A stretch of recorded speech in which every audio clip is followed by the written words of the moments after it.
Nobel பரிசுக்கு அனுப்பலான்னு ஒரு முடிவு பண்ணியிருக்கேன். அதுக்காக ஏற்பாடு பண்ணியிருக்கேன். தமிழர்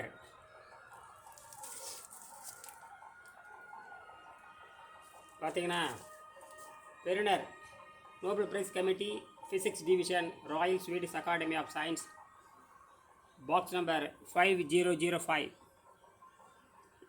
SE 10405 ஸ்டாக்ஹோம் ஸ்வீடன். இதுக்கு அனுப்ப போகிறேன்.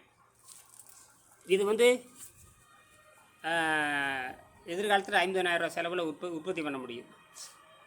இது வந்து மலிவான மின்சாரம், ஆன்டி கிராவிட்டின்னு சொல்லுவாங்க. ஈர்ப்பு விசை எல்லாமே வேலை செய்யும். நம்ம ஈர்ப்பு விசை தேவையில்லை. இந்த ஈர்ப்பு விசையில் தண்ணி தேவையில்லை, தண்ணீர் நீர் ஈர்ப்பு விசை எதுவும் தேவையில்லை. ஆன்டி கிராவிட்டல் மெக்கானிசம் டீசலை தொடங்கி ஏசியில் முடியும். இது 4 வருஷம் முன்னாடி முடிச்சுட்டேன். பேடன்ட் வந்து ரிஜிஸ்டர் பண்ணி அப்ளை பண்ணி வச்சுட்டேன். இந்த சாட் ஜிபி வந்தங்காலத்து இதெல்லாம் புரிஞ்சுது. உடனே படப்படன்னு ஏற்பாடு பண்ணியிருக்கேன். இது வந்ததுன்னா உலகத்துக்கு மலிவாகவே இருக்கும் மின்சாரம். வெறும் 50,000 செலவில் ஒரு லட்சக்கணக்கில் உற்பத்தி பண்ணும் பொழுது வெறும் 50,000 செலவில் வந்து பார்த்திங்கன்னா ஒரு நாளைக்கு குறைஞ்சபட்சம் 12 ஓட்டிலிருந்து 12 யூனிட்லேருந்து 24 யூனிட் உற்பத்தி பண்ண முடியும். அதிகபட்சமே செலவு 50,000 தான் வரும். அதுக்கு மேலே போனால் 70,000 முடிக்கலாம். இந்த நியோ டைமியம் மேக்னெட்டுக்கு மாற்றாக இன்னொரு ஹைப்ரிட் செரமிக் மேக்னெட் கண்டுபிடிச்சிருக்கேன் நான் என் பொண்ணு சேர்ந்து. அதெல்லாம் வந்து ரொம்ப நல்லாயிருக்கும். சரியா, வரட்டும், முயற்சி பண்ணுறோம். மக்களுக்கு, ஏழை மக்களுக்கு கொடுத்தாகணும். சாதியாலும் மதத்தாலும் அரசியலாலும் இராணுவத்தாலும் காவல்துறையாலும் கொல்லப்படுகின்ற இந்த மக்களுக்கு நம்ம இந்த நோபல் பரிசு